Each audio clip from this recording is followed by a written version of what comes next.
Perfecto. Miguel, tomaste el anfitrión y se está grabando la clase. ¿Me escuchás bien? Probamos audio y arrancamos. Perfecto, te escucho bien. Ahí habilité. Vamos. Perfecto, el tiempo es tuyo, Miguel. Muchas gracias. Bueno. Vamos.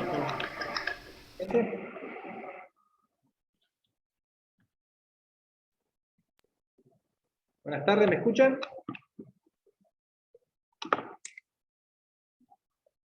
Perfecto. Bueno, mi nombre es Miguel, como me acaba de presentar Jorge, soy abogado, abogado de la matrícula. Si bien no estoy ejerciendo, estoy trabajando en la justicia, me dediqué varios años a la abogacía, acá en la localidad y de donde soy oriundo. El tema de la medicina legal es algo que me gusta, y por tener familiares dentro de la salud es algo que me mantiene actualizado. Como primera medida quiero agradecer a las autoridades del hospital y a la gente de docencia haberme invitado. La verdad que es alentador que gente como ustedes, después de haber trabajado todo el día, pasadas las 18 horas, estén sentados frente a una computadora para escuchar y para poder mejorar sus quehaceres diarios. Voy a compartir pantalla. No soy muy amigo de los PowerPoint, pero tenemos que seguir un hilo.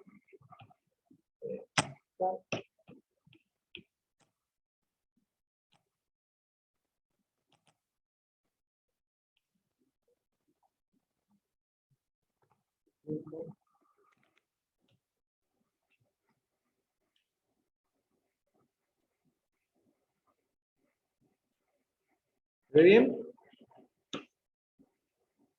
Perfecto. Bien. En la tarde de hoy, la idea es charlar sobre 4 temas: la historia clínica, el consentimiento informado, directivas médicas anticipadas y el egreso sin alta médica, el egreso del paciente sin el alta médica. El objetivo de la tarde de hoy, de la charla, les digo, si algo no queda claro, me interrumpen, yo no tengo problema, levantan la mano, se desmutean, como les quede más cómodo. La idea es hacer una charla, un ida y vuelta, y que nos sirva a todos. Como les decía, la idea de hoy es hablar de la historia clínica, conocer su estructura, su valor probatorio, cómo confeccionarla adecuadamente, cuáles son los errores que más se presentan en la confección de la historia clínica. Luego vamos a hablar de los otros temas que vienen después. Son temas que engloban a la historia clínica, son parte de la historia clínica, como el consentimiento informado, donde vamos a comprender su finalidad y las formalidades. Vamos a ver qué personas están habilitadas a dar el consentimiento informado, cuáles necesitan de un tutor o de un representante legal. Vamos a descubrir la utilidad y los requisitos de las directivas médicas anticipadas. Y por último, como les dije entonces, el egreso del paciente sin el alta médica, determinando las implicancias de los médicos legales que puede tener tanto la institución como ustedes, los agentes de salud. Bien, vamos a dar comienzo por el inicio. Como les dije, la historia clínica es un documento importante. Vamos a ver la definición legal de historia clínica. Es un documento o un instrumento obligatorio, cronológico, foliado y completo, donde consta todo lo actuado sobre el paciente y sus datos personales. ¿Por qué decimos que es un documento obligatorio? Bueno, porque toda institución, sea institución pública o privada, tiene la obligación de tener una historia clínica donde conste todo lo que se le va haciendo al paciente, todas las prácticas que se le van formulando al paciente deben constar en esa historia clínica. Cronológico, bueno, la misma palabra le dice, debemos asentar en forma cronológica cada una de las aplicaciones, en realidad todo lo que se le vaya haciendo en forma cronológica. Foliado. Este es un tema que la ley recomienda que sea foliado. Yo sé que en la mayoría de las instituciones médicas es un requisito que no se cumple. ¿Por qué es importante que esté foliado? hay historias clínicas que son 10, 15, 20, pero hay historias clínicas que son 50 hojas. Si me faltan 2 o 3 hojas en el medio, posiblemente no me dé cuenta y me esté faltando información importante a la hora de evaluar o dar un diagnóstico del paciente. Y donde conste, como dije, todo lo actuado sobre el paciente y los datos personales. Ahora vamos a ver cómo se compone la historia clínica. Debemos tener una fecha de inicio de la confección, los datos del paciente y su núcleo familiar. Cuando decimos datos del paciente, es todo lo relativo a cómo ubicarlo: nombre y apellido, teléfono de contacto, domicilio, teléfono de urgencia, dónde ubicarlo. Profesional interviniente, ahí debería decir profesionales intervinientes, porque todo el que tenga acceso al paciente y le indique algo o le haga alguna aplicación, deberá estar asentado en la historia clínica. Registro de los actos realizados y los auxiliares intervinientes. Los auxiliares, llámese los técnicos, los instrumentistas, todo el que actúe sobre el paciente debe constar en la historia clínica. Por ahí no van a firmar la historia clínica, no van a completar la historia clínica, pero el médico tratante sería importante que deje aplicado, indicado en la historia clínica, los auxiliares que intervienen. Y los antecedentes médicos, acá vamos a los antecedentes sanitarios. La historia clínica debe contener todos los antecedentes sanitarios del paciente, como por ejemplo patologías, enfermedades crónicas, reacciones a medicamentos, reacciones a algunos alimentos, y todo también los actos que hagan al paciente, los estudios, el diagnóstico, la evolución. Si le damos el alta, también debe constar en la historia clínica.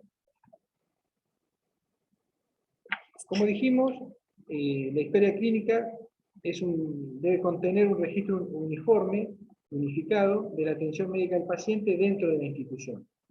Por eso lo ideal, yo siempre les hablo de lo ideal, yo sé que es difícil a veces poder cumplir con todos los requisitos que nos exige la ley, pero lo ideal sería que la historia clínica contenga, como ya les dije, bueno, información de identificación del paciente, que haya una hoja, una sección que refleje la información médica, los signos vitales, la sintomatología, lesiones, los motivos de consulta.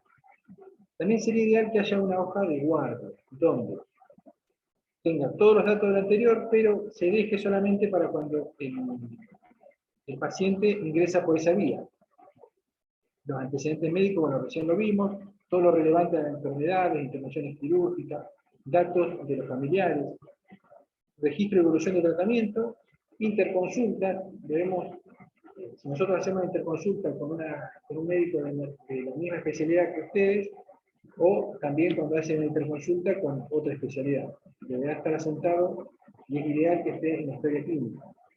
También es recomendable que la historia clínica tenga una hoja destinada a enfermería, es decir, cuando se le aplica un inyectable, cuando se le toma la presión, cuando se le hace tratamiento, digamos, o aplicaciones dentro de la institución. Estaría bueno también que la historia clínica tenga una hoja para enfermería. Si le intervención quirúrgica, bueno, también el parte quirúrgico, donde conste la evolución de la intervención, la esterilización, la agregación del consentimiento informado. Una hoja de P3, es decir, un resumen que hace el médico tratante de la historia clínica, una ficha epidemiológica, y también una sección destinada a otra información relevante, como por ejemplo podría ser la consulta al Comité de Ética Hospitalaria, si es que lo tuviéramos, directivas médicas anticipadas, si existió una copia, si se le extendió una copia al paciente de la historia clínica. Son datos relevantes que hacen a la buena asiento de la documentación. Principios. Principios en los que se debe sujetar la historia clínica. Son 4 principios: principio de integridad, unicidad, inviolabilidad y confidencialidad. El principio de integridad viene de que la historia clínica es un documento de elaboración progresiva, es decir, donde va a constar toda la vida médica del paciente dentro de la institución. Y está integrado por el consentimiento informado, por la hoja de indicaciones, por el protocolo quirúrgico, etc. Es decir, que la historia clínica es un todo, integrado por diferentes documentos. Unicidad. Este es un carácter importante que no siempre se cumple, donde la ley determina que la historia clínica debe ser única por cada paciente, es decir, no puede haber dos historias clínicas. Hay instituciones donde, por ejemplo, tiene historia clínica de odontología, tiene historia clínica de cardiología, otra de oftalmología, y no están unificados, es decir, que hay datos que nunca se cruzan o no son completos. Otro problema que se visualiza además, a su vez también es que la gente de administración, que son los encargados de llevar o de proporcionar la historia clínica al médico tratante, muchas veces no la encuentra y ante la necesidad de llevarle el documento al médico tratante para que pueda atender al paciente, confecciona otra y resulta que después en un mismo establecimiento sanitario tenemos 2 o 3 historias clínicas donde se van asentando en forma dispares las novedades que van surgiendo del paciente. El principio de inviolabilidad y confidencialidad están relacionados. Esto quiere decir que la historia clínica es inviolable. ¿Inviolable en qué sentido? En el sentido de que no cualquiera puede venir y escribir la historia clínica. Hay personas autorizadas a escribir la historia clínica y los centros de salud, sean públicos o privados, tienen a su cargo la guardia y custodia. Ahora vamos a ver qué es esto de la obligación de guardia y custodia que tienen los establecimientos públicos o privados sobre la historia clínica. Y el deber de confidencialidad, como les decía, está relacionado con el de inviolabilidad. ¿Por qué? Se le impone a los centros de salud que las personas que no están autorizadas no accedan a las historias clínicas, y las personas que acceden a las historias clínicas guarden confidencialidad de los datos allí vertidos. Titularidad de la historia clínica. Esto surge de la ley. La historia clínica le pertenece al paciente. Esto está en la ley. Bueno, yo no les voy a nombrar las leyes para que ustedes la idea mía es darle el contenido de la ley, pero esto surge de la ley del derecho del paciente, donde establece que la historia clínica le pertenece al paciente. Si nos solicita una copia el paciente, nosotros como institución o como médico estamos obligados a entregarle una copia legalizada en el término de 48 horas. ¿Qué pasa si no se la entregamos por cúmulo de trabajo, o no se la podemos entregar porque no la encontramos completa, o la que encontramos no es la que nosotros necesitamos para darle la información? Bueno, se le puede dar un resumen de la historia clínica y se le informa que en plazo de 10 días le vamos a hacer entrega de la historia clínica. Pero sí o sí estamos obligados legalmente a darle una copia de la historia clínica. Los establecimientos médicos son solo depositarios de las historias clínicas. ¿Para qué me pueden pedir a mí una historia clínica? Si nosotros cuando nos enteramos de que tal o cual paciente pidió una historia clínica, enseguida nos agarra el temor y pensamos en mala praxis. Disculpen, ¿eh?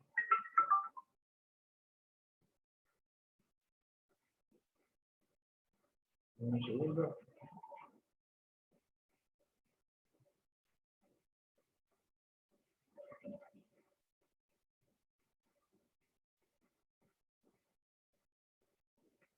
Bien.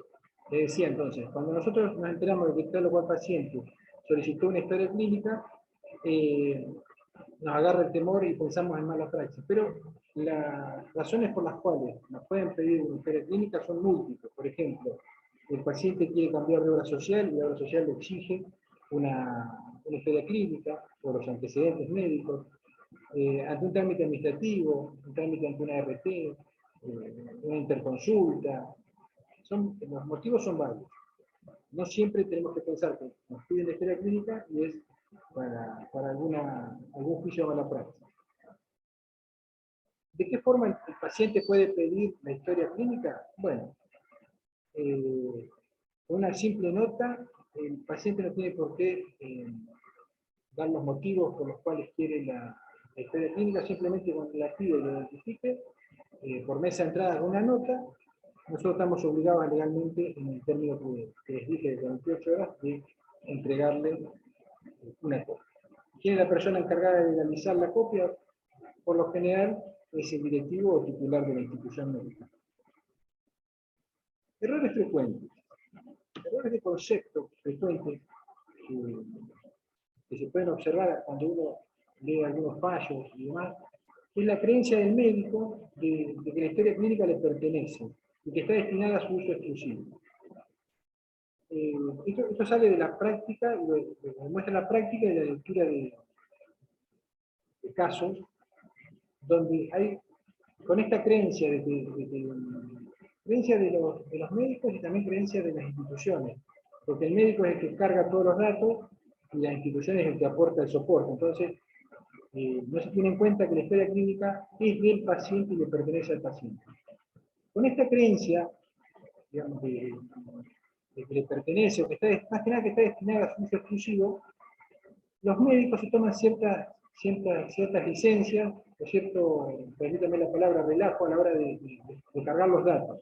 Entonces, usan abreviaturas, por ejemplo, o códigos no convencionales. La letra es un gran problema, que es la letra ilegible. Una mala redacción, cuando digo mala redacción es de términos monosílabos, frases cortas, muy escuetas, o terminología inadecuada.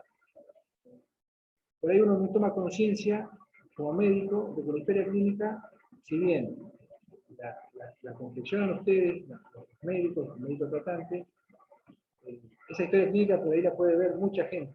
En el caso de un juicio, en el caso de una interconsulta, lo puede ver otro profesional.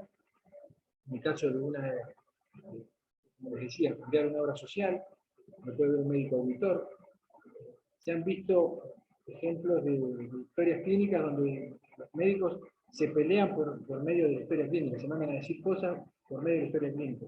Eso es totalmente inapropiado. Estos errores, esta creencia, lleva a cometer esto. No tomamos conciencia de que la historia clínica la puede ver mucha gente. Formalidades de la historia clínica. Yo acá no me voy a detener mucho en lo que es la historia clínica electrónica, solamente les voy a decir que puede ser el soporte papel o soporte magnético.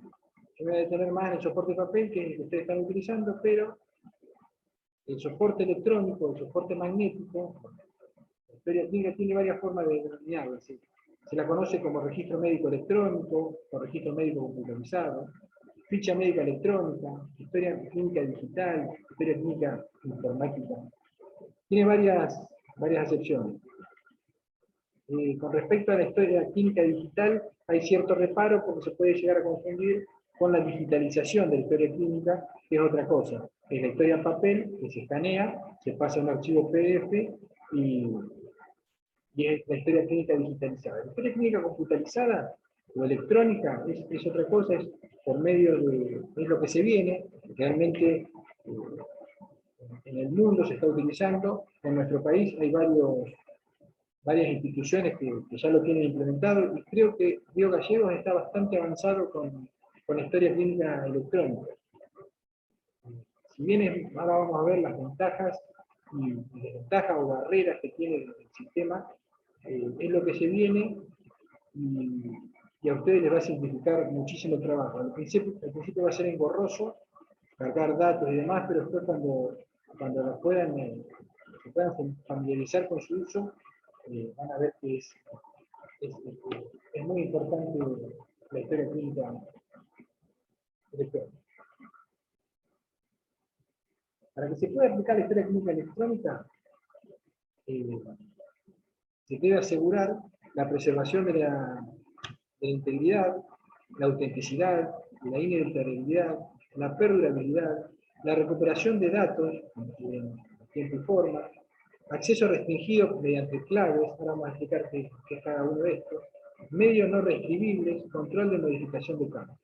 Si se dan todos estos elementos, se puede aplicar la historia clínica. La historia clínica electrónica no son documentos en Word, por ejemplo, medios no reescribibles. No son documentos en Word o Excel donde vamos cargando los datos y vamos modificando. No. La historia clínica electrónica, si bien uno va escribiendo y modificando, una vez que lo sube a la nube, es un programa, una vez que lo sube a la nube ya no se puede modificar. Pasaría de un archivo Word a un archivo PDF y ya no se puede volver a escribir o reescribir por encima.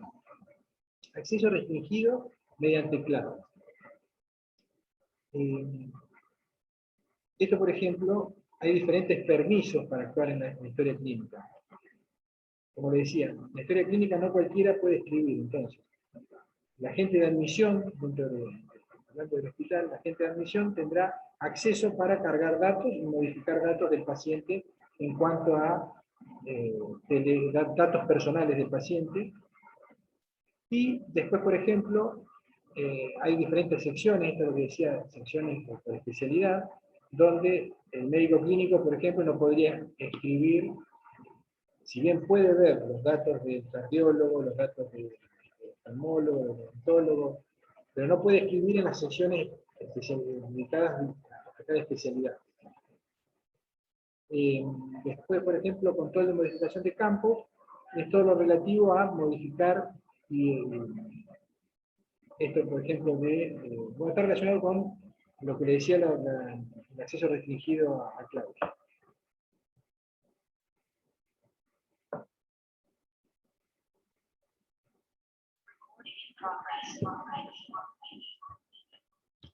Bien.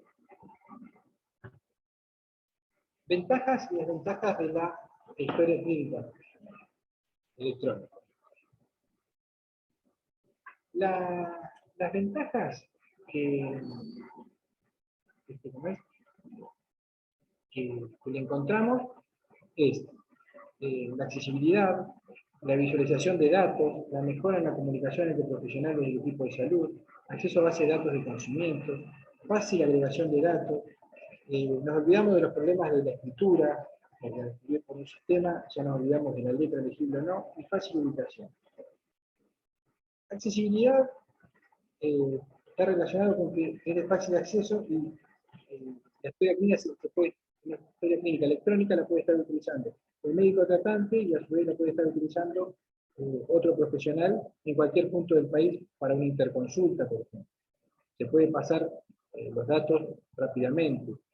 Mejora la comunicación entre profesionales en esto de las interconsultas, de trabajar en equipo, cada cual podría ver la historia clínica desde su consultorio. Acceso a base de datos de conocimiento, esto es muy importante para la gente que hace estadística. Por ejemplo, nosotros podríamos cargar en la historia clínica, con esto del COVID, por ejemplo, tener un registro de 2020 y 2021, cuántas personas tuvieron COVID, de esas personas cuántas necesitaron internación, cuántas necesitaron tratamientos específicos. No sé, nos piden de un día para otro, de una semana para otra, determinar cuántos pacientes con HIV se atendieron de 2017 a la fecha. Bueno, con esta base de datos, si están bien cargados, los datos, aplicando unos filtros, sacan unos listados y tenemos acceso rápido a las bases de datos. De fácil ubicación, esto es importante. A lo que la historia clínica electrónica los datos están en la nube, es fácil ubicarla y a su vez nos evitamos esto de duplicidad de la historia clínica. Las barreras que tiene, bueno, las financieras, porque realmente es costoso implementar el sistema, porque es un software especial, donde necesita mantenimiento, donde tiene uso de licencia. Las barreras técnicas, bueno, es la falta de conocimiento informático de los agentes de salud, falta de equipos. ¿Por qué? Porque esto es un cambio de paradigma, hay que cambiar la cabeza y entregarse a la historia clínica informática. temporales, la barrera temporal, está relacionada con el tiempo. Cargar los datos nos va a llevar más tiempo. Nos va, de paciente y paciente, cargar los datos, también más tiempo para capacitar al personal. Es una de las barreras que se encuentra a la implementación de la historia clínica. Bueno, las barreras psicológicas por la falta de confianza o legales en cuanto a la privacidad o el valor probatorio que puede tener la historia clínica digital. Pero bueno, créanme que es lo que se viene. Si en algún momento lo implementan, les va a facilitar mucho esto de la comunicación entre ustedes, el acceso al conocimiento. También se pueden aplicar, por ejemplo, alertas. Yo cito a un paciente, y tengo que hacer un seguimiento a un paciente, en la historia clínica puedo poner alertas que le va a avisar a la gente de administración, y la gente de administración me puede avisar a mí. Digamos, comunicaciones, por ejemplo, se podrían mandar desde ahí mismo, desde la historia clínica electrónica, se podrían mandar notificaciones al paciente, informándole los turnos y demás. Pero bueno, nosotros vamos a hacer hincapié en lo que tenemos hoy, que es la historia clínica en formato papel. ¿Sí? ¿Cómo se debe confeccionar para que pueda tener un valor probatorio, para que el día de mañana no nos puedan recriminar algún accionar nuestro? No porque lo hayamos hecho mal como profesional médico o de la salud, sino porque lo asentamos mal. Muchas veces se ve frecuentemente de que los médicos o los agentes les cuesta escribir, les cuesta asentar lo que hacen un montón de cosas sobre el paciente y no lo asientan. Entonces, ahí es donde se ve en juego la responsabilidad del equipo médico. Como les decía entonces, el soporte papel, lo importante del estricto orden cronológico. No puedo asentar, yo sé que es difícil, porque ustedes pasan más de, quizá en un día más de 30 pacientes, y asentar todo lo que le hicieron al paciente en tiempo real, como dije, fecha y hora de la actuación asentada en tiempo real. Yo sé que es engorroso, pero a ustedes les evitaría muchos dolores de cabeza. ¿Por qué? Porque si ustedes asientan lo que le hicieron al paciente o lo asientan mañana o pasado, fácilmente se olviden, o venga otro profesional que lo atendió y asiente en su parte, y ustedes quedan descolgados anotando una novedad o una actuación que hicieron hoy, la están asentando con fecha 3-4 días posteriores. ¿Sí? Eso queda desprolijo, y no le digo que asentar mal en la historia clínica les va a traer responsabilidades, pero sí una presunción de cierta desprolijidad que ustedes no la tienen en su accionar diario, pero sí queda reflejado, lamentablemente, en cómo confeccionamos un papel. Y lamentablemente, ustedes están sujetos a esto, porque podemos ver el valor probatorio que tiene la historia clínica, el valor probatorio en el caso de un juicio. Hay que tratar de evitar borrar y escribir por encima del borrado, evitar incluir texto interlineado, es decir, entre renglón y renglón escribir algo al medio. Si me equivoco, puede pasar que yo esté cargando los datos en la historia clínica de Gómez y estoy mirando los estudios de García y asenté mal, hice mal un asiento, puede pasar. Lo recomendable, como cualquier documento, es dejar escrito lo que está, tacharlo, pero de una manera que se pueda ver lo que está escrito abajo. Es decir, si puse algo respecto al paciente García, bueno, dejarlo, tacharlo de manera que se pueda leer, y abajo se pondrá la palabra error y vuelven a escribir lo que quisieron poner y lo firman, con fecha y hora. Eso es una forma prolija de salvar un asiento mal en una historia clínica. Y como les decía, los actos realizados, como los antecedentes y diagnósticos, deben hacerse con códigos universales. Ustedes utilizan el CIE-10 de la Organización Mundial de la Salud. ¿Qué deberes tiene el establecimiento de salud en cuanto a la historia clínica? Tiene el deber de confección acorde a las normas. no solamente el médico está obligado a confeccionarla, sino que también los directivos de la institución médica tienen la obligación de que sus dependientes confeccionen las declaraciones, las historias clínicas, acorde a las normas legales y médicas. Una buena práctica de esto, que también sé que puede resultar engorroso, es pequeñas auditorías por parte de los jefes de servicio o el mismo director. Entonces, agarrar 10 historias clínicas al mes y ver de qué manera se están confeccionando. ¿Por qué? Porque le cabe también responsabilidad a los directivos del establecimiento de salud respecto de la confección. Por más que no haya ninguna firma del director dentro de la historia clínica, la forma en que se confecciona también le da responsabilidad a los directivos. Guarda y custodia tiene que ver con el control y vigilancia de mantener a salvo la historia clínica. Guardar y custodiar de que no se extraigan datos, de que no le falten hojas, de que se mantenga en buen estado de conservación. Y con la conservación, es decir, ¿cuánto tiempo debo tener la historia clínica? ¿Cuánto tiempo el establecimiento de salud tiene el deber de conservar la historia clínica? Bueno, esto sale del Código Civil y Comercial, que le aplican las reglas del contrato. Debo conservarlo 10 años desde la última actuación del paciente. Es decir, yo veo al paciente hoy por última vez, tengo la obligación como institución de preservarlo y conservarlo durante 10 años. Esto lo cierto es que es costoso. ¿Por qué? Formato papel, historias clínicas, debemos destinar un lugar físico, que sabemos que en cualquier administración pública los lugares físicos no abundan, entonces tengo que destinar un lugar físico para guardar la historia clínica. Debo, como es papel, debo tener una alarma de incendio, debo tener 1 o 2 matafuegos destinados, los cuales tengo que renovar por año. Entonces, la historia clínica en papel es costoso esta conservación. Pero bueno, tenemos la obligación de hacerlo cada 10 años, por 10 años. ¿Qué podemos hacer como institución o como responsable de un consultorio con la historia clínica?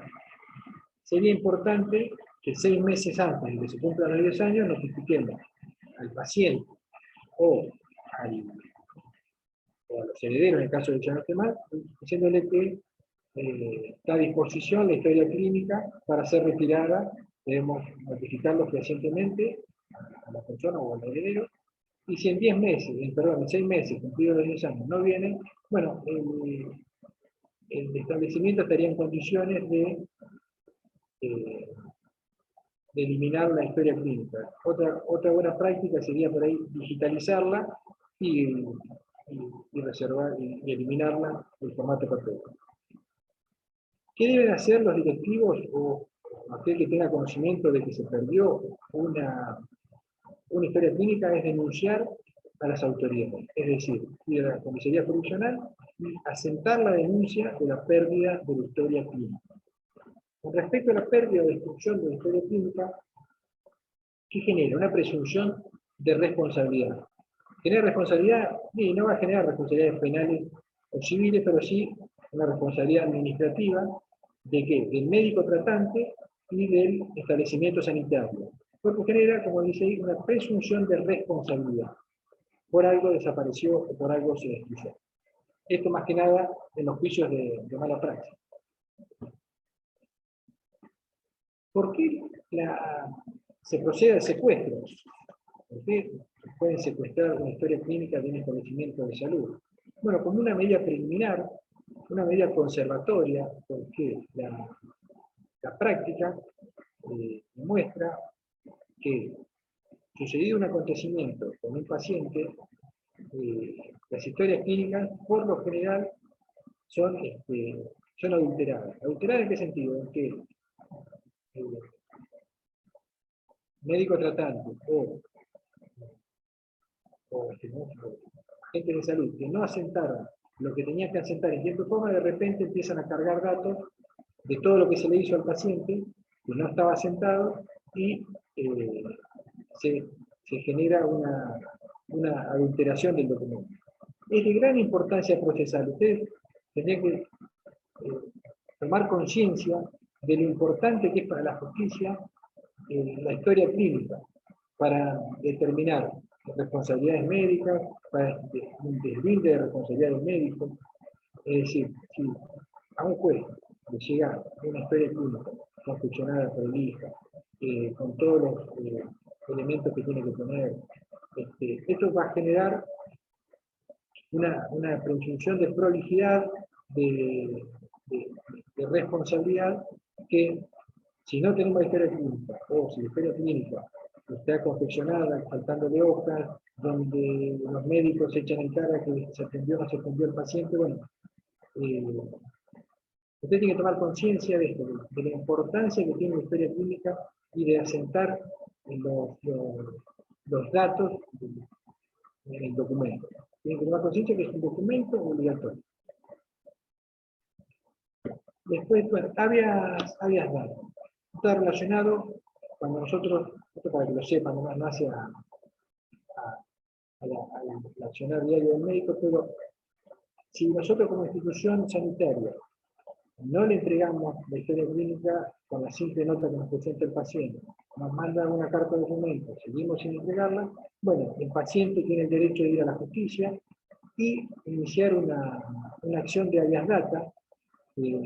Rápidamente digo, la habeas data es una acción rápida como el habeas corpus o como el amparo, donde cualquier juez tiene la obligación de actuar y de exigir con este derecho que tiene el paciente, de conocer su información médica, de acceder a esa información y de derecho a rectificar ciertos datos. Esto es más que nada para que lo sepan de que si no entregamos la historia clínica en tiempo y forma, nos puede llegar una demanda judicial, una acción de amparo.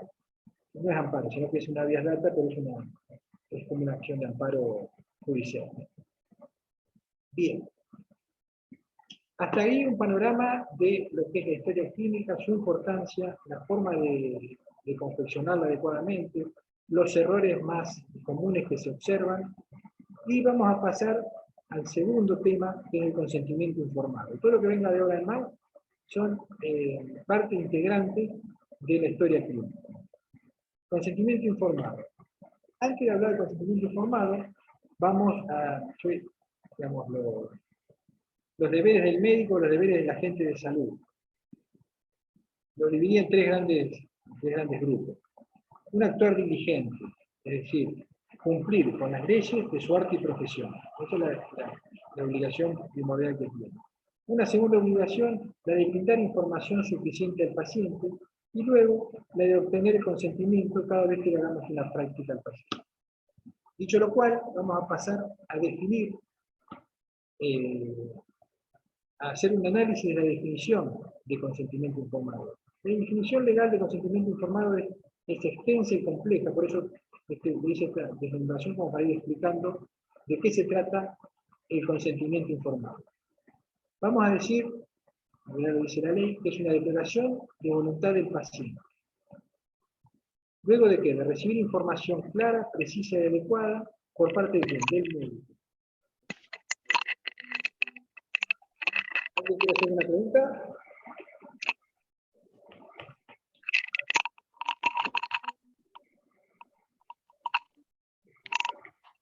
Verónica, ¿alguna pregunta? Te digo que estás demostrada.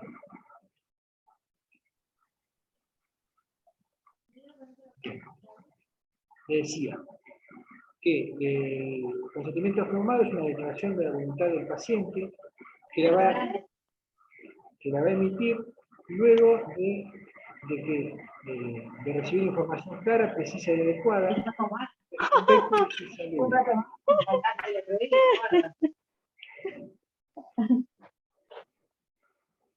Respecto de su salud. El procedimiento, es decir, vamos de vuelta. Declaración de la voluntad del paciente luego de recibir información clara, precisa y adecuada respecto de su salud. También se le va a informar al paciente, el médico tiene la obligación de informarle qué procedimiento se le propone y cuáles son los objetivos. qué beneficios espera el médico tratante respecto del tratamiento que le propone, y lo más importante que debe estar en el consentimiento informado es informarle los posibles riesgos, molestias o efectos adversos que se puedan presentar durante la aplicación de este tratamiento. ¿Sí? También, si los hubiera, habría que informarle sobre procedimientos alternativos de aplicación y los pros y contras que podría de aplicar uno u otro procedimiento. Y también las posibles consecuencias de no seguir un procedimiento, el procedimiento sugerido. La definición de consentimiento informado, como les dije, es compleja y refiere que también estipula que en caso de padecer el paciente una enfermedad irreversible, el paciente tiene derecho a rechazar procedimientos quirúrgicos de hidratación, alimentación y al retiro de medidas de soporte vital cuando sean desproporcionadas con las chances de mejoría o produzcan un sufrimiento desmesurado. Y también tiene derecho a recibir cuidados paliativos. Esto, hago un paréntesis, lo vamos a ver con las directivas, está muy relacionado con las directivas médicas anticipadas. Entonces, hecha la definición de consentimiento informado, vamos a pasar a ver los efectos que tiene el consentimiento médico informado. Es específico para una práctica determinada, es decir, no puede haber consentimientos informados genéricos, sino que para cada práctica va a haber un modelo de consentimiento informado. ¿Por qué? Porque el tratamiento no va a ser el mismo, porque los beneficios, y además es específico para una práctica determinada de un paciente determinado. ¿Por qué? Aplicándole tal práctica o tal procedimiento al paciente, nosotros vamos a tener otros beneficios con uno u otro paciente de acuerdo a la edad o demás. La práctica médica debe ser lícita, no genera mayor análisis. Libera al profesional de responsabilidad de los riesgos desinformados. Por eso le decía yo que es importante esto de informar todas las molestias o prejuicios que pueden presentar durante el tratamiento. ¿Por qué? Porque si nosotros informamos al paciente de todos estos riesgos, nosotros ahí ya no tendríamos, ustedes como profesionales no tienen que responder por esos riesgos. Otro efecto es que ante casos de urgencia el médico puede actuar sin el consentimiento informado, después vamos a ver en qué caso, pero nunca en contra de la voluntad del paciente. En caso de urgencia, como le decía, si actúa sin el consentimiento informado, solo va a responder por mala praxis. La sola falta de información no genera automáticamente responsabilidad. Y si los beneficios de la práctica superan a los problemas derivados, no hay daño que reparar, por ende, no hay responsabilidad médica. ¿Qué requisitos debe cumplir el consentimiento informado para que sea válido? Bueno, es personal. Lo debe emitir la persona a la cual se le va a hacer la práctica. Después vamos a ver algunos casos donde necesitamos que lo hagan con colaboración de los padres, en el caso de los menores, pero ahora lo vamos a ver. En principio vamos a decir que es personal. Consciente e informado. Ahí vamos a ver en qué condiciones debe estar el paciente para emitir este consentimiento informado. Debe ser actual, es decir, se da antes de la práctica y debe durar todo lo que dure el tratamiento. Puede ser que el paciente en algún momento revoque, y ahí entonces, si bien nosotros iniciamos el tratamiento con un consentimiento informado, a lo largo del tratamiento el paciente nos revoca este consentimiento, puede pasar que pasamos a no tener consentimiento informado y estamos actuando en contra o sin el consentimiento del paciente.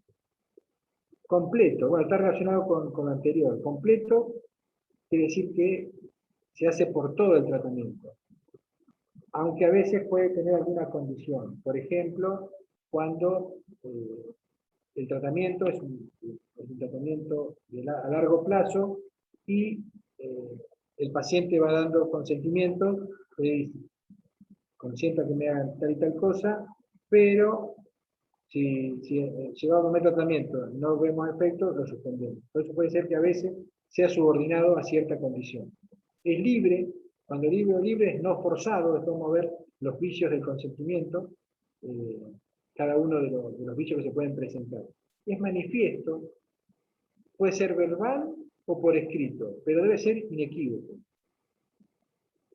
Verbal, todo el tiempo, en realidad nosotros estamos, ustedes como médicos o como agentes de salud, están pidiendo consentimiento. Por ejemplo, cuando vamos a aplicar una inyección, le estamos pidiendo al paciente, le vamos a explicar qué es lo que le van a hacer, y él está dando el consentimiento en forma verbal o en una forma inequívoca de que está aceptando lo que le vamos a hacer. Después vamos a ver en qué casos la ley exige que sea por escrito. Como recomendación, lo ideal es que siempre sea por escrito, pero bueno, para tratamientos menores es engorroso andar haciendo un consentimiento informado. Bueno, gratuito, no se le puede cobrar nada al paciente por el consentimiento. Recepticio se manifiesta solo a quien lo solicita, es decir, a mí me va a intervenir quirúrgicamente el cirujano Gómez, todo un consentimiento informado para que él me intervenga. Ese consentimiento informado no sirve para que venga el doctor García, cirujano de la misma especialidad, y me opere.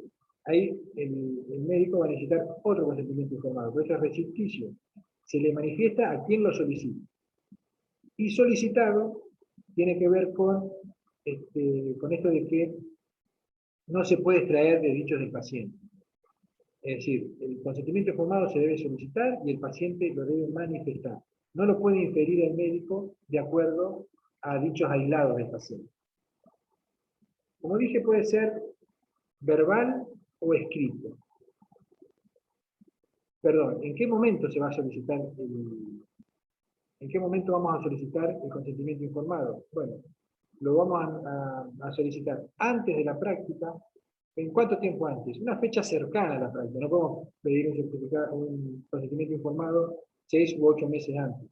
Lo ideal es una semana antes de la práctica. Si es posterior a que nosotros intervenimos al paciente, no va a ser tomado como consentimiento informado, pero sí va a ser una ratificación de lo que realizó el médico. Si surgen modificaciones durante el tratamiento, se le debe informar nuevamente y se debe solicitar un nuevo consentimiento informado. Como dijimos, el consentimiento informado supone aceptar riesgos por parte del paciente. Por lo tanto, el consentimiento informado debe ir precedido de información suficiente. La información, como dijimos, no debe ser sesgada ni parcial. La cantidad y calidad de información debe ser directamente proporcional al riesgo asumido. Es decir, no llenarlo de información al paciente cuando se le va a hacer una intervención mínima. Y hay una excepción, que es un límite muy fino, y toménlo con pinzas, una excepción a una limitación de información, que puede obedecer a razones terapéuticas.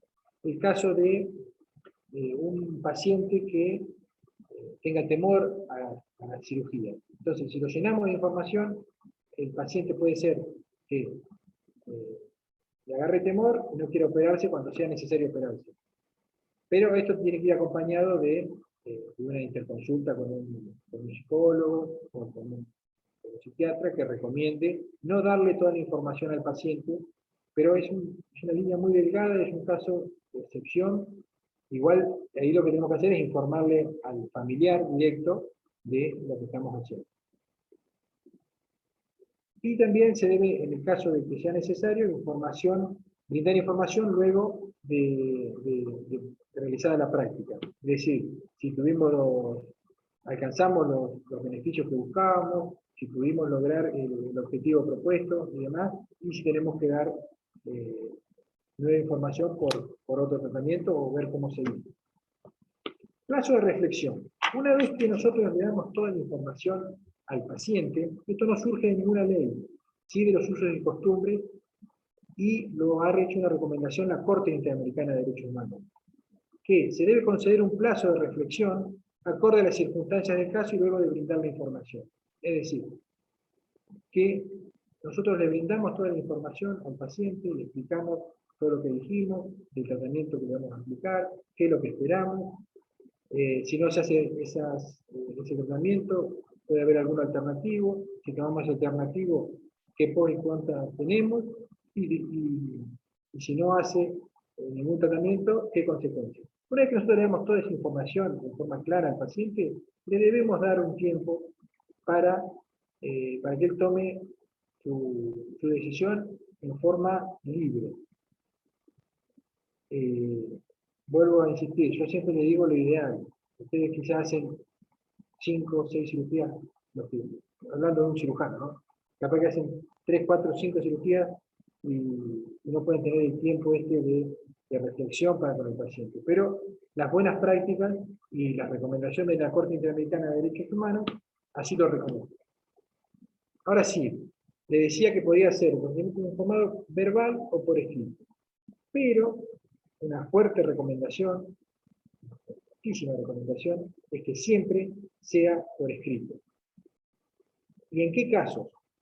Sí o sí la ley nos exige que sea por escrito. Bueno, en intervenciones quirúrgicas o internación, en todos los procedimientos invasivos, en los procedimientos riesgosos y en los casos de revocación. ¿En qué estado debe estar el paciente al momento de emitir el consentimiento informado? Bueno, el paciente debe estar lúcido, es decir, ubicado en tiempo y espacio. Debe ser consciente, es decir, piensa y actúa con conocimiento de lo que hace. Capaz de decidir lo manifestado, es decir, decidir libremente y manifestarlo abiertamente. Y libre de los vicios del consentimiento, que hoy hablamos un poco. Es decir, libre de presiones, de engaños, de amenazas, de violencia. Resumiendo, el paciente, al momento de emitir un consentimiento informado, debe tener discernimiento, intención y libertad. Es decir, debe entender lo que está haciendo, debe tener intenciones de hacer lo que está haciendo y debe estar libre, sin amenazas, sin coacciones, sin presiones para dar su consentimiento a lo que le van a realizar. Del análisis de jurisprudencia, de fallos, de casos que uno estudia,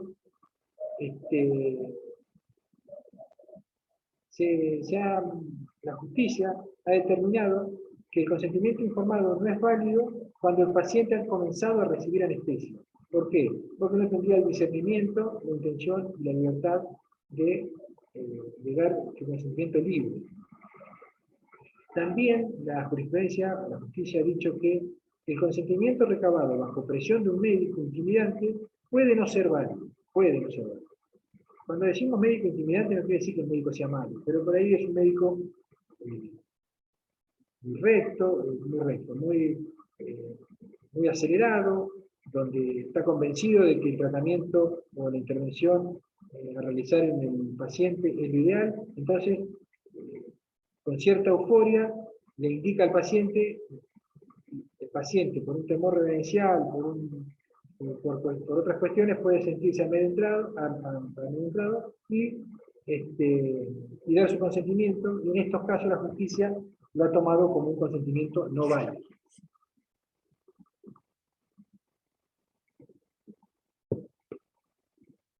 Bien. Otros vicios de la voluntad.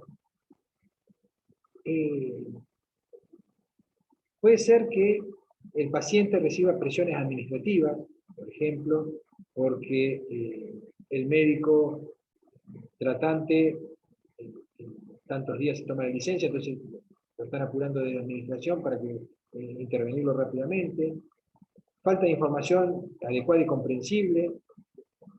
El consentimiento plasmado en documentos en blanco, esto no es habitual, pero sí por ahí hay consentimientos informados donde son formularios, así como no tiene el paciente toda la información y le damos al paciente una hoja con indicaciones y lo firmamos. Entonces, esto también son otros vicios de la voluntad. Vicios de la voluntad. ¿Por qué? Porque está firmado en un documento en blanco.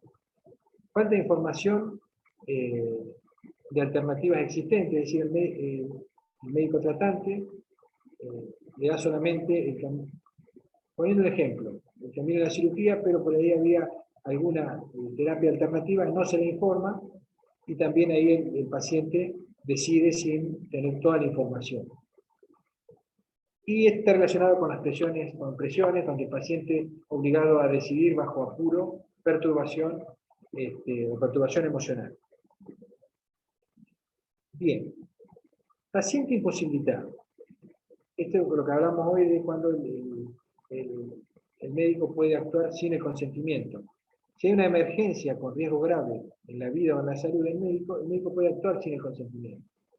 Si no está la persona a la cual se le va a intervenir, o se le va a hacer el tratamiento, en condiciones de dar su consentimiento, lo puede prestar su representante legal o con las medidas de apoyo de la persona que, esto para una persona con discapacidad intelectual, lo puede dar también la persona que le brinda apoyo, lo puede el cónyuge conviviente, el pariente que lo acompañe al paciente en el momento, o el allegado que lo esté acompañando al momento del tratamiento. Esto es, reitero, para casos donde la persona está imposibilitada de dar su consentimiento. Respecto de los menores de edad y el consentimiento informado. Como todos sabemos, la persona es menor de edad hasta que cumple 18. Cumple 18 años de edad y pasa a ser mayor de edad. En lo que respecta a la salud, vamos a ver que para la salud se lo toma como madurez antes. A los 16 años la persona puede emitir consentimiento. Pero les voy a primero hablar de las diferentes minorías de edad.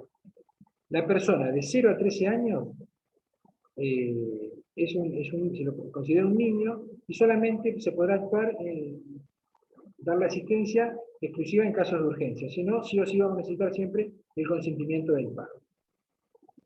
Después de los 13 y hasta los 16 años, el adolescente puede consentir procedimientos no invasivos.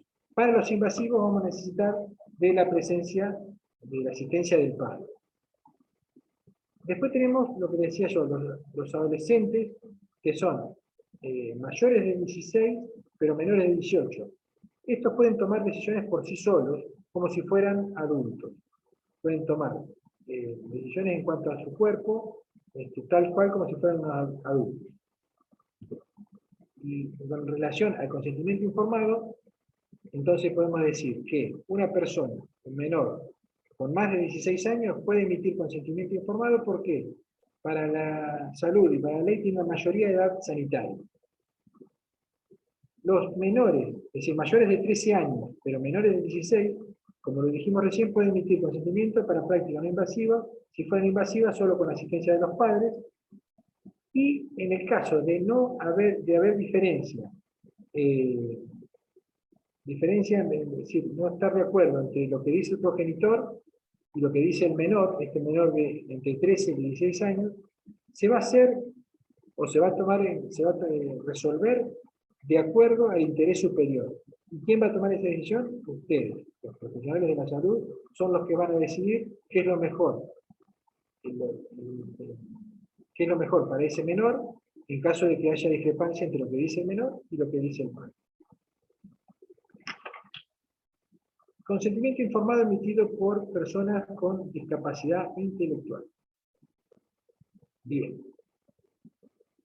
Anteriormente, antes de que salga la ley de derechos del paciente, y antes de que se reforme el Código Civil y Comercial, las personas con cierta discapacidad, la justicia le dictaba una curatela y la persona ya no decidía más. Todo se hacía por medio del curador. Hoy por hoy, las restricciones a la capacidad en principio son puntuales y dictadas por la justicia, es decir, que el juez puede dictar restricciones a ciertos actos que no puede hacer la persona. Si no hay una ley, digamos, una resolución judicial que diga que la persona no puede emitir consentimiento, los consentimientos que haga la persona con discapacidad intelectual va a ser válido. Igual cuando la persona lo haga con el sistema de apoyo para la toma de decisiones, con la ley 26.378, establece en el artículo 12 del Código Civil, en el 43, que la persona que brinda apoyo al discapacitado intelectualmente, ese consentimiento va a ser considerado válido, salvo la sentencia judicial lo incluye. En casos extremos, la curatela se sigue utilizando, pero ya ahora es para casos extremos. Directivas médicas anticipadas. Yo voy a dejar de compartir porque quiero verles la cara antes de seguir con las directivas médicas anticipadas, porque esto de hablar solo es bastante raro. Jorge, ¿me escuchás? Sí, Miguel, acá estamos. Bien, bien. ¿Alguna consulta, alguna duda hasta ahora? Va perfecto. Ahí vimos Bien. ¿Me un escucha bien? rostro. Perfecto. Es raro esto de hablar solo. Bien. Sigamos entonces con las directivas médicas anticipadas.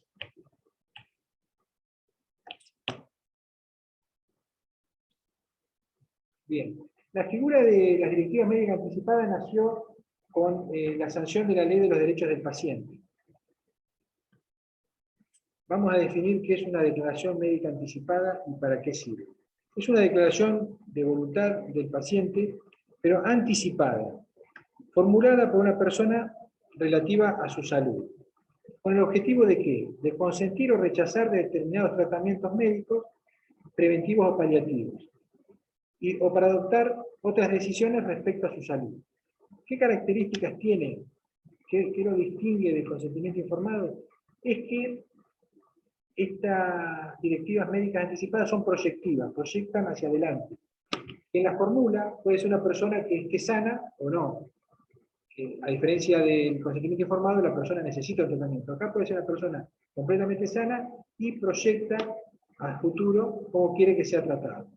Buscan prever un hecho futuro. El marco legal, si bien le dije que no le iba a nombrar muchas leyes, las directivas médicas anticipadas están contempladas en la Ley de Derechos del Paciente, artículo 11, en el Código Civil y Comercial, artículo 60, y en la Ley de Muerte Digna. ¿Cuál es el objetivo de esta ley? El objetivo de esta ley es evitar la excesiva judicialización y también evitar la distorsión del objeto de la medicina. Es decir, no prolongar indefinidamente la vida, sino promover una calidad de vida. Con estos objetivos el legislador sancionó esta ley.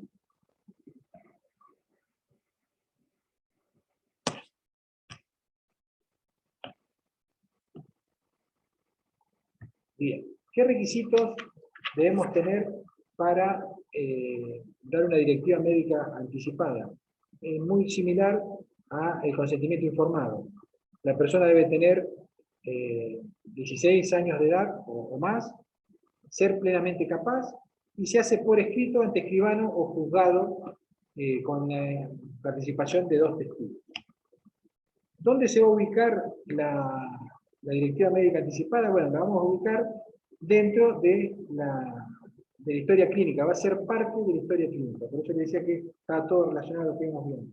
Toda directiva médica, el paciente debe asegurarse de que esté en su historia clínica. Es parte integrante de la historia clínica. ¿Cuándo una directiva médica anticipada es inválida? ¿Cuándo consideramos que es inválida? Bueno, cuando es otorgada por incapaces, declarados judicialmente, o por menores de edad, es decir, por menores de 13 años, sin la asistencia de sus padres. Y también la directiva médica anticipada va a ser inválida cuando implique prácticas eutanásicas.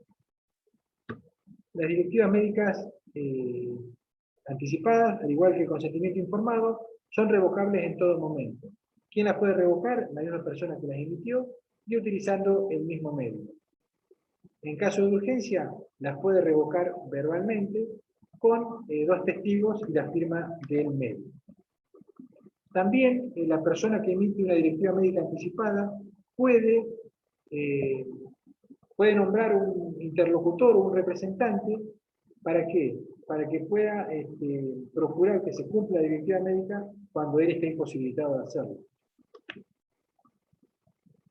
actitud del médico, es decir, cómo deben actuar los agentes de salud frente a las directivas médicas anticipadas, ¿no? Es decir, como estamos con los derechos del paciente, es aceptarla incondicionalmente y proceder en consecuencia, salvo cuando impliquen prácticas eutanásicas. Ahí nos podemos negar a cumplirlo.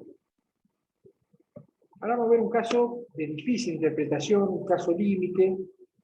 Es un tema fino y rígido, es un tema delicado, se trata de personas que rechazan un tratamiento cuando el médico sabe que lo tiene que hacer. Es decir, un paciente no puede, por ejemplo, un paciente no puede autoalimentarse y pide el cese de alimentación artificial. ¿Cómo proceder? ¿Esto implica una práctica eutanásica? Como les decía, es un tema muy fino, es muy delicado. Ha habido casos en jurisdicciones cerca donde ha pasado esto, y ¿qué se recomendó? Consultar al comité de ética de la institución sanitaria donde nosotros nos desempeñamos como médicos. Si no hay, debemos recurrir a uno próximo que lo tenga. Es importante, acá tengo entendido que están en tratativas de formar el comité de ética.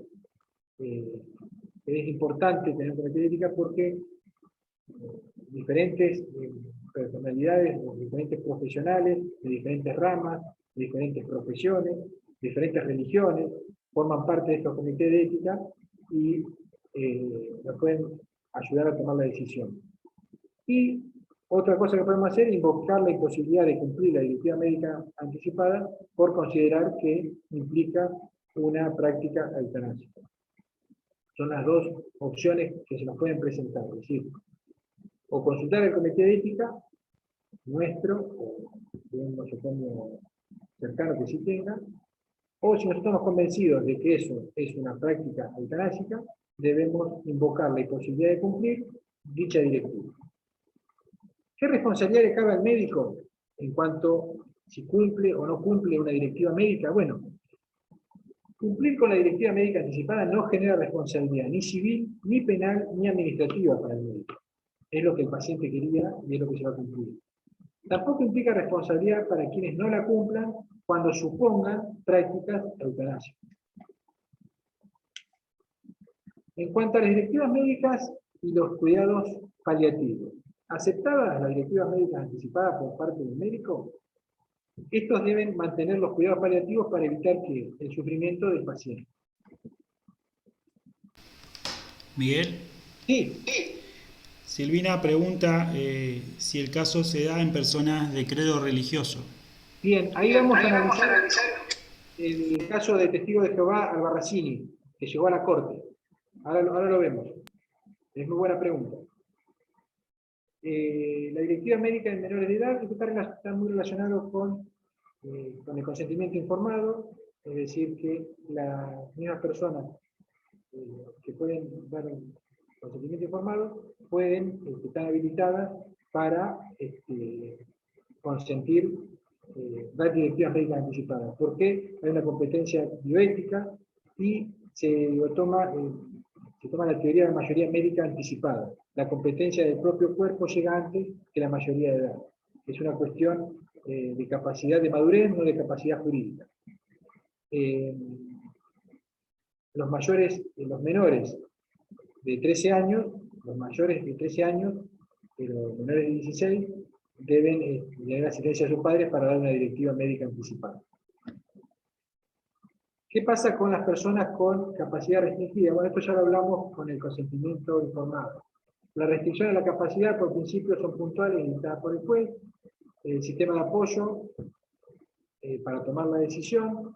En casos extremos se puede dictar la curatela y, al igual que en el consentimiento informado, valen las directivas médicas anticipadas de una persona con capacidad intelectual restringida, salvo que haya una sentencia judicial que así lo impida. Y los escribanos, al igual que con los menores, están obligados a recibir estas declaraciones anticipadas. Bien, hablando del caso que planteaba Silvina, testigo de Jehová, mayor de edad. El caso de Albarracín es un caso que llegó a la corte, es decir, pasó todas las instancias. Albarracini era un testigo de Jehová, mayor de edad, que en el año 2008 fue ante un escribano y dejó expresamente estipulado que rechazaba las transfusiones de sangre. En el año 2009 se legisló la figura de las directivas médicas anticipadas, en la ley 25.529, y en el año 2012 Albarracini es herido gravemente en un robo, en un hecho de arma de fuego, es herido y pierde mucha sangre.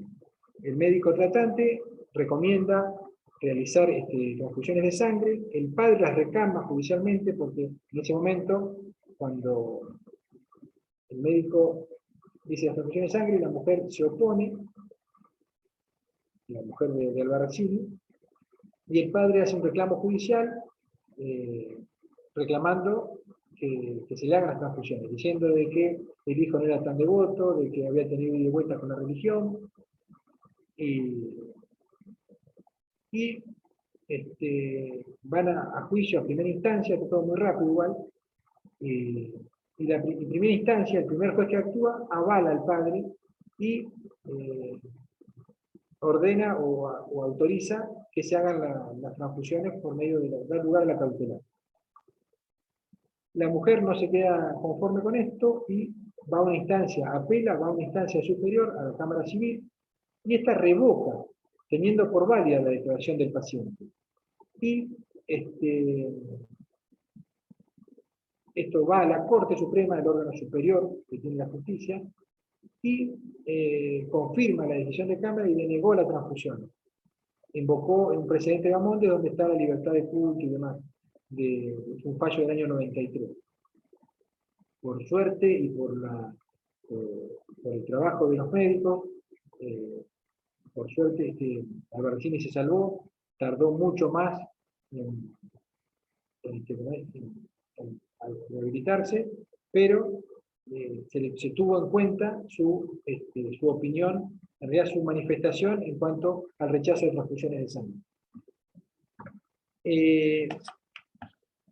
Silvina, la que había hecho la consulta, ¿lo hizo en el chat? A ver. Puede ser casi perfecto. Sí, no sé si te contesté la pregunta.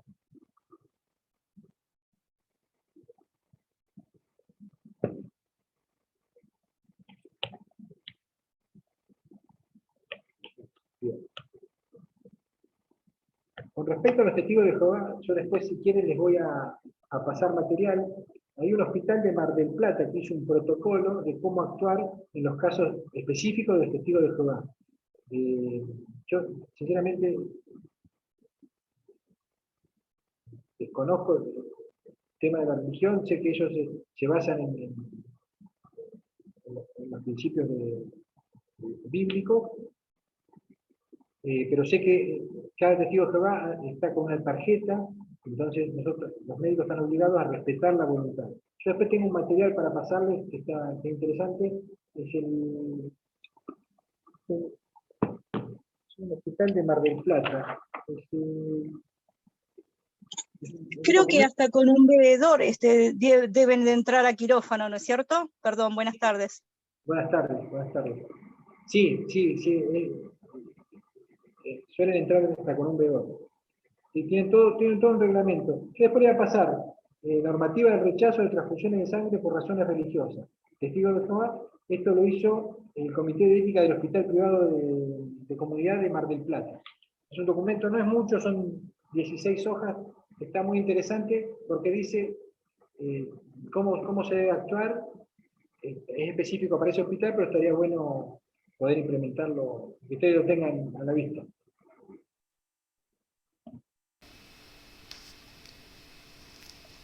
Silvina comenta de si se puede tomar un medio judicial para asistir a este paciente. Sí, de hecho, fíjense que este caso llegó hasta la Corte. Si ustedes están convencidos de que el paciente necesita esa intervención, ustedes lo pueden judicializar. Posiblemente el juez no haga lugar a ustedes y se base en libertad religiosa y libertad de decidir sobre su cuerpo. Pero sí, tranquilamente se puede judicializar. Si ustedes están convencidos de lo que tienen que hacerle al paciente, es eso, lo pueden judicializar. ¿Esto sería una figura de actuar de oficio? De actuar de oficio. Sí, sí. A ver. Nosotros hay que diferenciar si en qué momento tomamos conocimiento de que esta persona es un testigo de Jehová y que tiene una directiva médica anticipada o que tiene una prohibición. Porque puede ser que la persona venía viajando y de repente nosotros empezamos a intervenir y hacemos todo lo que hay que hacer para salvarlo y después nos damos cuenta o nos enteramos de que este testigo, digamos, que tiene una prohibición que rechaza la transfusión. Si nosotros tomamos conocimiento y así todo queremos salvar la vida y estamos convencidos, podríamos judicializarlo, sí, y podríamos ir ante la justicia. Sinceramente, difícilmente un juez haga lugar al pedido de ustedes. Va a tomar en cuenta la voluntad del paciente.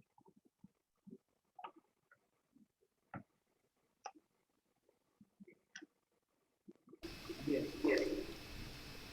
¿Alguna otra pregunta? ¿Lo estamos viendo?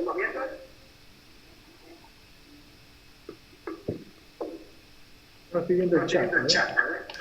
Pueden escribir en el chat también las preguntas que tengan respecto a las cuestiones legales que hemos visto. Igual no terminó. Regreso sin altamente. ¿Cómo estamos de tiempo? Son las 7:30. Nos pasamos un poquitito. Bien, bueno, voy a hacer rápido la parte de Alta América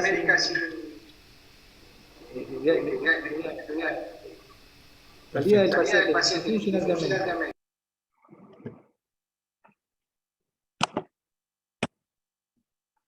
Bien, es lo que se conoce como egreso sin alta médica o alta voluntaria. Esto a menudo suele pasar a los médicos de guardia o al de sala de internación, donde se encuentra con esta decisión del paciente, la decisión voluntaria de retirarse en contra de la opinión profesional. La pregunta, ¿puede un paciente retirarse sin que se le haya otorgado la alta médica? Me voy a adelantar a la respuesta y es sí. ¿En qué nos basamos para decir este sí tan rotundo? Bueno, hay tres antecedentes legales. Ahí tienen los números de las leyes, no se los voy a nombrar, pero se los voy a leer. Los profesionales que ejerzan la medicina están obligados a respetar la voluntad del paciente en cuanto sea negativa a internarse, salvo casos de inconsciencia, alienación mental, lesionados graves por causa de accidentes, tentativa de suicidio o delito. Si no se da ninguna de estas causas y la persona se quiere ir, debemos dejarlo ir. Ahora vamos a ver cómo debe actuar la institución o cómo debe actuar el médico ante estos casos.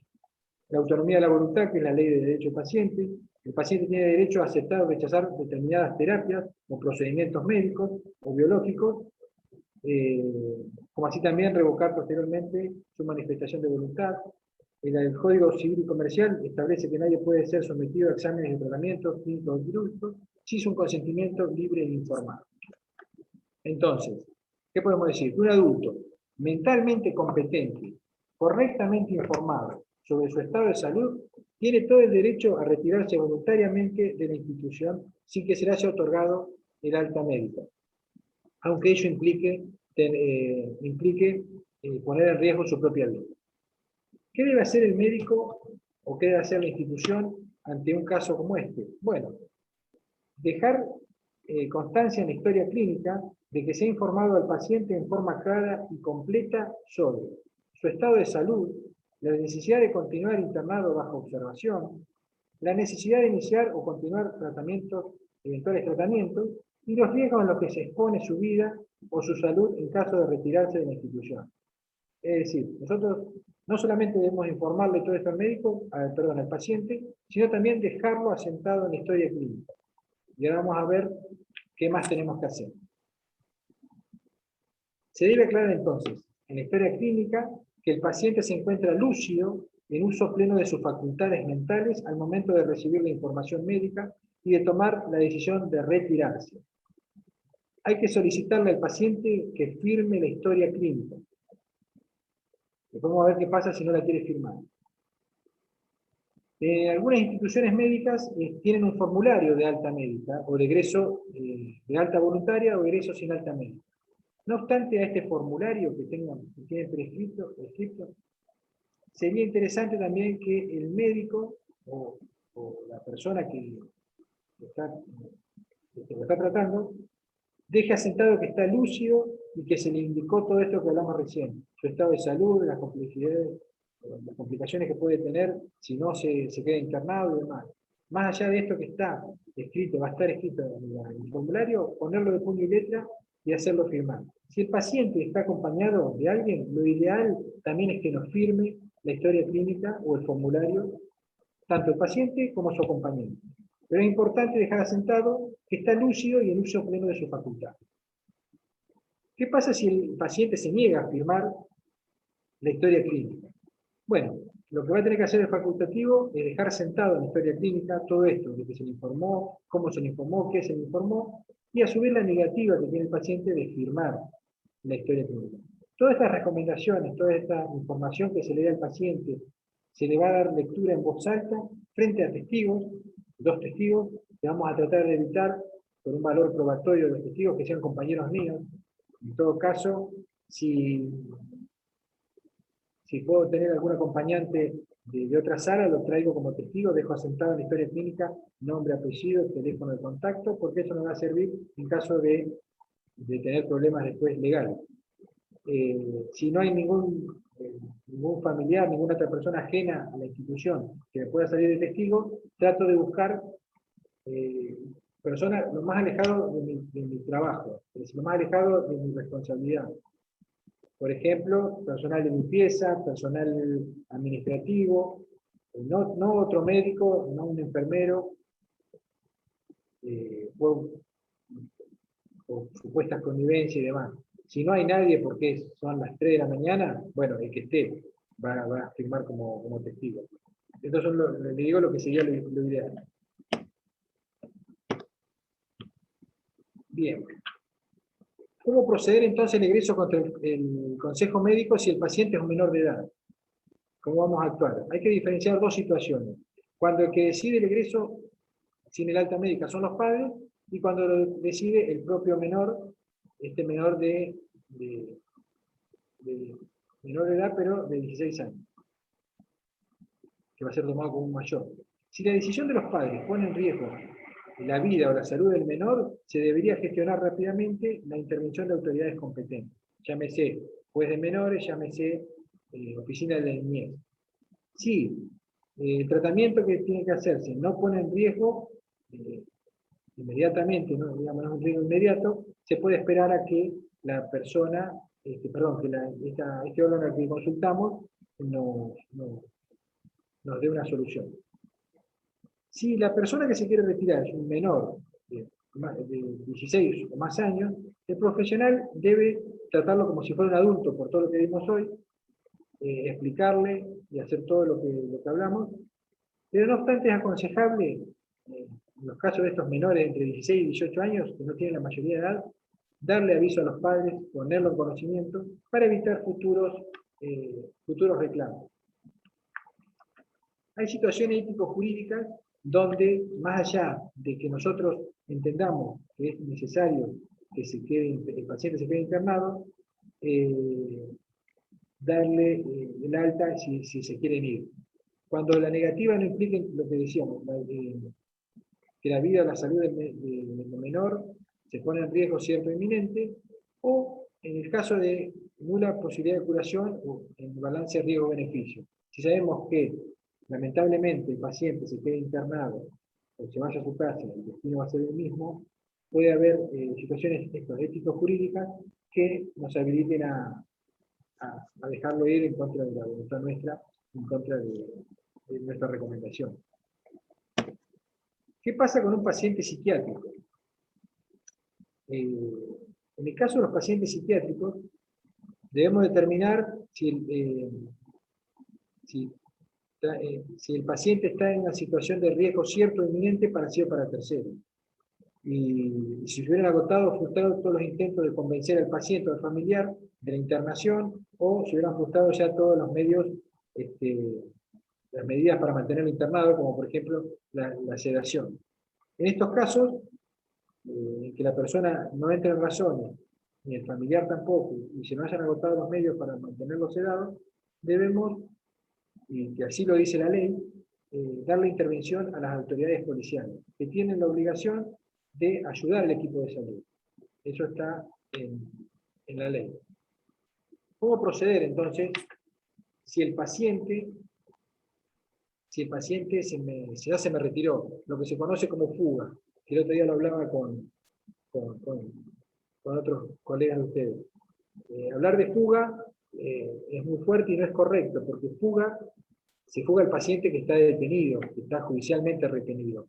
El paciente tiene libertad de elección, por ende no se fuga, se retira con alta voluntad. ¿Qué pasa entonces cuando toma conocimiento el médico y ya fue a verlo cómo estaba y resulta que no está más? Que el paciente ya no está. No le pudo hacer firmar la historia clínica, no le pudo hacer no le pudo dar las recomendaciones o se la dio y no pudo dejar asentado en ningún lado. También hay que diferenciar dos situaciones. Si el paciente presenta problemas de salud mental y consideran que esta situación es peligrosa para sí o para terceros, con riesgo cierto e inminente. En este caso, si la persona que se me va voluntariamente del sanatorio sin que yo le haya dado el alta, es una persona que tiene problemas mentales, de salud mental, está en riesgo para sí o para terceros, debo avisar inmediatamente a las autoridades del hospital y al personal de seguridad. Debo contactar lo antes posible, por eso la importancia de los datos de la historia clínica. Debo contactar lo antes posible a los familiares. Debo dejar asentado en la historia clínica con qué familiar todas las veces que llame, con qué familiar me comuniqué y qué me dijo. Esto de dar aviso a las autoridades del hospital y al personal de seguridad tiene que ver porque el paciente parece fuera de su habitación, pero está deambulando por el hospital. Y como es peligroso para sí o para terceros, hay que ponerle sobre aviso a la seguridad interna del edificio. También hay que avisar a la comisaría jurisdiccional. Ellos tienen la obligación de asistirnos. Entonces, cuando llega el móvil, el médico tratante o la persona que esté encargada de esto deberá tomar nota del móvil que fue, el oficial a cargo y demás datos. ¿Por qué? Porque van a ser posibles testigos en caso de nosotros tener alguna complicación porque el paciente se retiró y hizo una locura afuera o en contra de su cuerpo o de un tercero. Y si el paciente que se retiró es un adulto, en pleno uso de sus facultades, y se nos fue sin poder hacerle firmar la historia clínica, vamos a sentar en la historia clínica lo que pasó, diferenciando que el paciente no firmó y que no firmó su egreso. Pero siempre debemos dejar asentado en la historia clínica todo lo que pasa. Importante. Se debe tener en cuenta, esto ya vamos cerrando, nos quedan pocas minutos y no quiero agotarlo, pero debe tenerse en cuenta que no hay una manera única de resolver estos temas, ya que cada uno presenta ciertas particularidades. Lo recomendable es que ante la menor duda es conveniente que el médico o la persona que tenga un problema se comunique con el área legal de la institución. Todas las instituciones tienen un letrado. Que si no lo sabe resolver, va a saber averiguar cómo asesorarse, pero ustedes no se queden con este problema. Ante menor duda, comuníquense con el área legal de la institución. Y recuerden que una mala documentación muchas veces transforma judicialmente una buena praxis en mala praxis. ¿Sí? Es importante que ustedes asienten la documentación como corresponde y de la manera que estuvimos hablando. Y una cadena es tan fuerte como su eslabón más débil. Y adivinen cuál es el eslabón más débil dentro del sistema de salud, por dónde se corta la cadena, se los dejo para que que ustedes lo piensen. Resumiendo, ¿qué ideas nos quedaron hoy de todo lo que vimos? ¿Qué es a lo que apuntamos? Bueno, trabajamos sobre los derechos personales del paciente, verificamos la importancia de la confección y la debida forma de la historia clínica, apreciamos la necesidad de informar suficientemente al paciente y de que éste emitiera un consentimiento informado libre de vicios que ostenten su voluntad. Protejamos la utilidad de la directiva médica anticipada y cómo emitirlas válidamente, y determinamos, así medio como corriendo, identificamos las implicancias médico-legales del egreso de un paciente sin alta médica. Les dejo mi correo electrónico, ahora vamos a abrir la pregunta si es que quedó. Recuerden que yo trabajo en la justicia, por ende no los puedo asesorar, pero cualquier duda, cualquier consulta, los puedo guiar, les puedo decir dónde pueden leer, o si tienen que como vimos que el consentimiento informado es preciso para cada práctica, si ustedes tienen que confeccionar un consentimiento informado para alguna práctica específica, lo podemos charlar.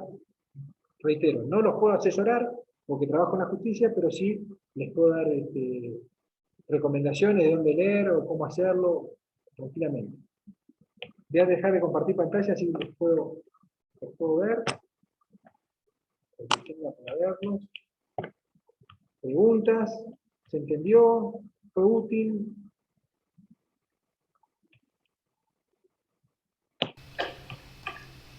La verdad que excelente, Miguel. Nos diste un pantallazo muy grande de las cuestiones legales, de los 4 puntos más importantes. Así que realmente agradecidos. Y bueno, dejamos el espacio para los que están participando. ¿Alguna pregunta, alguna consulta, algo que quieran compartir?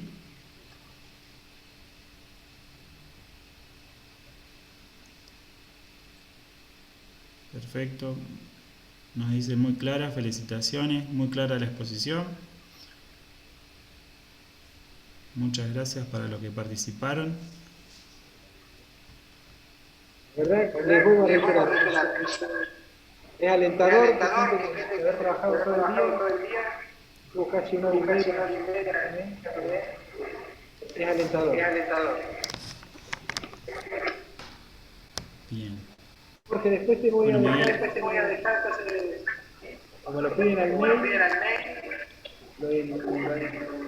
lo que hablamos de los testigos de Jehová, es el documento que emitió el Comité de Ética de Plata, y todo lo referente a la historia clínica, materiales que necesitan, vamos a tener demasiada disposición. Perfecto. Bien, entonces tenemos una preguntita de Silvina y yo creo que con esto estamos cerrando. Entonces dice, siempre se asienta cuando el paciente sale sin alta médica con la parte legal del nosocomio. Hace falta dar una intervención a la parte legal.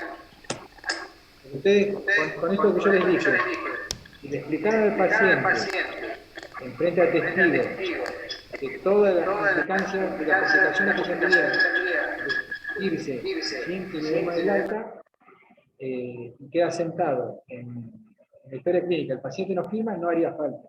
Yo lo que le decía del asesoramiento legal es cuando cuestiones complejas, las que están en el límite, que no sabemos, esto por ejemplo, de que se hace. Si la persona no estaría de más, pasa que también hay que ver el cúmulo de trabajo que tiene usted. Si una persona se me va de alta, sin que yo pueda dejar asentado en la historia clínica con la firma de él, no estaría de más hacer una exposición policial. Pero soy consciente de que también ustedes trabajan 24 horas, 12 horas, ven un montón de pacientes y tienen que salir del trabajo para hacer una exposición de que se les fue un paciente, es engorroso. En esos casos, por ahí sí recomiendo dar intervención a la parte legal y que se encargue la parte legal de hacer las exposiciones correspondientes. Digamos, los abogados están en el hospital, hay que utilizarlos. Claro, yo creo que por ahí muchas veces, o sea, no es que pasa siempre, ¿no? Pero sí, a veces la gente por X razones decide irse, más allá de que uno le puede explicar o tratar de de disuadir esa situación, explicándole los pros y los contras de irse, pero bueno, uno cuando vuelve a lo mejor dejaron el suelo tirado y se fueron. Y creo que a lo mejor en lo particular yo escribo en mi hoja de enfermería y obviamente que automáticamente informo al médico de la situación para que también sepa, se haga presente y escriba en la historia clínica lo que corresponde, ¿no es cierto? Me parece que estamos nosotros dentro de esos parámetros. Excelente, excelente, sí, sí, sí. En el caso de pacientes con diagnóstico de alguna patología mental, puede ser agresivo o no, pero que se fuga, o sea, no se fuga, se da el alta voluntaria, pero no se puede dejar un registro. En esos casos, obviamente, interviene la policía, conviene directamente que se maneje con las fuerzas de seguridad. Sí, porque sabemos que las empresas de seguridad que están siempre en los nosocomios no van a actuar, pero sí van a tener que tener conocimiento para que estén alerta dentro del nosocomio y dar la intervención a la policía. Y la policía dará intervención a la justicia. Es decir, cuando actúa la policía, automáticamente la policía debe dar intervención al juez que esté de turno, en caso de que sea una persona con riesgos mentales que sea peligroso para sí o para terceros. Pero sí o sí, claro, siempre la comisaría jurisdiccional, ellos están obligados a asistirlos a ustedes como personales de salud. Bien. Y dejen asentado en la historia clínica qué móvil se hizo presente, qué oficial, y a qué hora, todo, porque son posibles testigos en caso de que lamentablemente tengamos algún problema, alguna consecuencia para sí o para terceros que haya hecho esta persona que se nos fugó, iba a decir. Claro, que se judicialice. Exacto, sí. Y esto de darle aviso a los familiares. Perfecto, Miguel. Una última pregunta tengo acá. Bárbara pregunta: en algunas instituciones los CI, no sé qué, consentimiento informado, deslindan a los profesionales de los efectos adversos de la cirugía y ahí los pacientes luego se niegan a firmar porque no se les explicó esa parte. Sí, suele pasar, pero eso hay que explicar y hay que hacer énfasis en los efectos adversos. Es donde más tenemos que hacer hincapié. Porque si en el consentimiento informado le decimos que con la cirugía va a tener tal o cual beneficio y se cumplen esos beneficios, la persona no tiene nada que reclamar.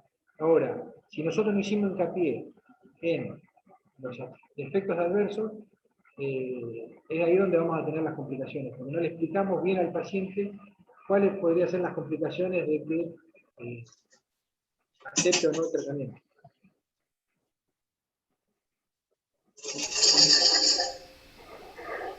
Perfecto.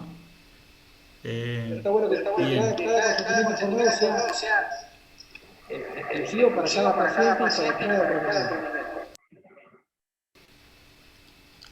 Solamente acoto el caso de Pérez Volpi. Volpi. Sí. Era el 0,03% de la posibilidad de que suceda lo que le sucedió, pero no estaba en el consentimiento informado. Bien, no conozco el caso en profundidad, pero puede haber pasado esto, que no se le informó, tal cual.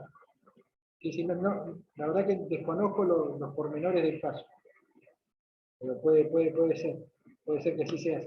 Por eso te digo, hacer hincapié, tampoco sobreabundar y asustar al paciente, pero sí dejar en claro cuáles son las complicaciones que puede sufrir. Perfecto. Ya creo que estamos para el cierre. A los que hemos quedado, la invitación es el lunes 4 a las 14 horas, un taller de manejo vía aérea y reanimación. Y bueno, muy agradecido, Miguel, excelente, y esperamos volver a tener otra oportunidad de poder dialogar de cuestiones de legales, aspectos legales.